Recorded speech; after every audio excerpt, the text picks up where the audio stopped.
आप एक बहुत अच्छे ड्राइवर हैं और आपके पास एक वर्ल्ड क्लास बेस्ट कार है, लैम्बोर्गिनी रेड हॉट।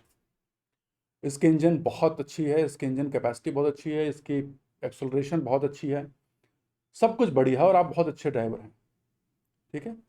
बस इसमें कमी एक चीज़ है कि इसमें ब्रेक नहीं है। अब आप समझिए, इसमें बस ब्रेक की कमी है और कोई दिक्कत नहीं है। जब हम रोड पे गाड़ी चलाते हैं तो आपको पता है कि आप केवल अपनी और केवल अपने ही ड्राइविंग कंट्रोल कर सकते हैं, सामने वाले की ड्राइविंग आप कंट्रोल नहीं कर सकते हैं।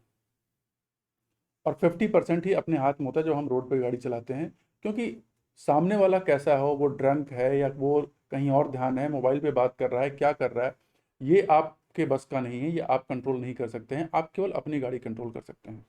तो अब बिना ब्रेक की गाड़ी आप ट्रैफिक में चाहे कितने भी अच्छे ड्राइवर हो, चाहे कितनी भी अच्छी आपकी कार हो, कितनी देर तक चला पाएंगे बिना किसी दुर्घटना के? इवेंचुअली किसी न किसी दिन ये होना है, कभी ना कभी ये होगा और आपका बहुत अच्छा खासा नुकसान हो जाएगा। तो यही काम है एग्जैक्टली exactly। ये क्यों हुआ? क्योंकि आपकी गाड़ी में ब्रेक नहीं था। ठीक है। ये जी हाँ, ब्रेक ही जो है वो आपको किसी भी इवेंचुअलिटी से, किसी भी दुर्घटना से बचाता है। सेम यही चीज हमारे ट्रेडिंग में भी है। आपका ट्रेडिंग सिस्टम कितना भी अच्छा क्यों ना हो, आप कितने अच्छे एक्सपीरियंस ट्रेडर क्यों ना हो, अगर आप अपनी ट्रेडिंग में स्टॉप लॉस को ऐड नहीं करेंगे, यानी ब्रेक को ऐड नहीं करेंगे, तो किसी न किसी दिन जो है आपकी गाड़ी जो है वो टकराएगी। आपकी जो ट्रेड है वो आपको ह्यूज लॉस दे देगा। ठीक है। क्योंकि आपका ट्रेडिंग सिस्टम में आप जब ट्रेड करते हैं तो देखिए क्या होता है, जस्ट लाइक ड्राइविंग, ट्रेड जब आप करते हैं तो आप केवल अपने ट्रेड को कंट्रोल कर सकते हैं। आपके कंट्रोल में क्या है? केवल बाय करना और सेल करना, दैट्स इट। इसके अलावा आपके कंट्रोल में कुछ नहीं है। आप मार्केट को मूव नहीं कर सकते, आप ये समझ नहीं सकते, एज्यूम नहीं कर सकते कि कब किसी फंड मैनेजर के मार्केट में आए, के माइंड में आया कि आज मुझे सेल करना है। आज किसी किसी बड़ी पैसे वाले पार्टी के माइंड में आया कि मुझे आज सेल करना है और आप लॉन्ग करके बैठे हैं। आप आज शॉर्ट करके बैठे हैं और अचानक से उसी शेयर के अंदर में किसी बड़े फंड ने आज बाइंग शुरू कर दी। ये आपके हाथ में नहीं है ना, आपको इसका पता चल सकता है। तो आपको इससे बचने का एक ही तरीका है, स्टॉप लॉस। अब स्टॉप लॉस में क्या करेंगे? देखिए सिंपल सा तरीका है। स्टॉप लॉस में जब हम बाय करेंगे तो भैया आप जिस प्राइस से बाय करें उसके नीचे एक एक्सेप्टेबल रिस्क, आप अपनी कैपिटल के हिसाब से कितना आप एक्सेप्ट कर सकते हो लॉस, जितना आप इजीली बियर कर सकें, वो आप लॉस एक्सेप्ट करके वहां पर आप एक्सेप्टेबल लॉस को वहां पर अपना स्टॉप लॉस प्लेस कर दीजिए। ठीक है। और उसके बाद जो है, और उसी लॉस के पोटेंशियल में ही आप अपना एक्सपेक्टेड रिवार्ड भी लगा दीजिए। तो दो ही चीजें होंगी। ठीक है। कि या तो आपका टारगेट हिट होगा या आपका स्टॉप लॉस हिट होगा। उसमें भी तरीका होता है कि जब एक बार प्राइस आपके फेवर में मूव कर जाए तो आप अपने स्टॉप लॉस को उठा के कॉस्ट पे ट्रेल कर दीजिए। अब आप जीरो रिस्क हो गए। तो ये जो रिस्क मैनेज करने का तरीका है ये बहुत अच्छा है, और जो बिना रिस्क मैनेज किए आप यहाँ पर सरवाइव नहीं कर सकते। तो स्टॉप लॉस आपके कैपिटल को डेंट होने से बचाता है, बड़े नुकसान से बचाता है। एक छोटा नुकसान एक्सेप्ट कर लेना कोई बुराई नहीं है, बड़े नुकसान को बचाने के लिए। कई बार लोग ईगो में कि नहीं मैं तो गलत हो ही नहीं सकता, मेरा व्यू सही है, और वो ऐसे ट्रेड लेते हैं और कहते हैं नहीं नहीं शेयर गिर रहा है कोई बात नहीं, बल्कि उसको और डाउन में एवरेज करते चले जाते हैं। अल्टीमेटली उनको बहुत ह्यूज नुकसान होता है। तो जो लोग ट्रेडर बनना चाहते हैं, सफल ट्रेडर बनना चाहते हैं, भूल के भी ऐसी गलती ना करें।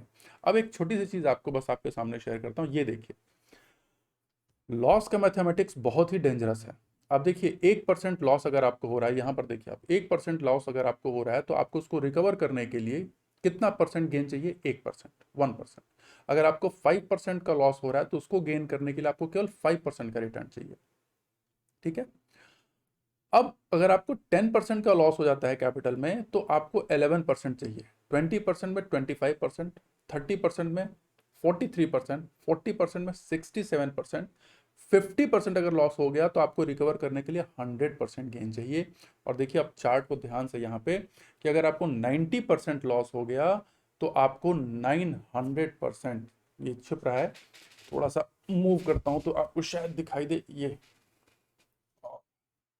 कहाँ, ये रहा, यहाँ छुपा हुआ है, ये देखिए 900%।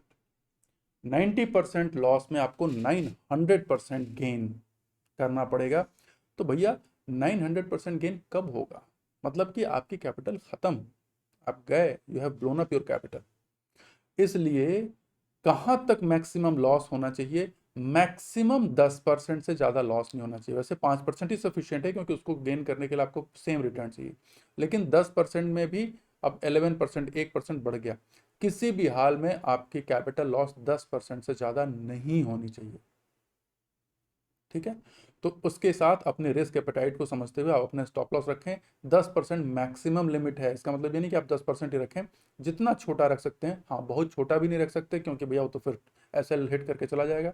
तो वो फिर आप अपने स्क्रिप्ट के हिसाब से, अपनी जो वोलेटिलिटी के हिसाब से क्वांटिटी कम रखें, एसएल को बड़ा रखें बट क्वांटिटी कम रखें, और उसके हिसाब से ट्रेड करें। और जब आप ऐसा करेंगे तो अल्टीमेटली आप देखेंगे कि आपकी जो ट्रेडिंग की गाड़ी है बड़ी स्मूथली चलेगी। ठीक है, आपके विनिंग्स ज़्यादा होंगी, लॉसेस छोटे होंगे, तो आप इंजॉय करेंगे अपनी ट्रेडिंग की जर्नी को और अपनी वेल्थ क्रिएशन को बढ़ाते जाएंगे। वेल्थ क्रिएशन आपका होता जाएगा, आपका अकाउंट बढ़ता चला जाएगा।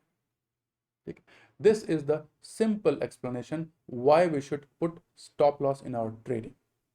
ठीक है, ठीक है दोस्तों, वीडियो पसंद आया तो इसे जरूर लाइक, सब्सक्राइब और शेयर करें। अगली वीडियो में आपसे फिर मिलेंगे, तब तक के लिए बहुत बहुत नमस्कार, धन्यवाद।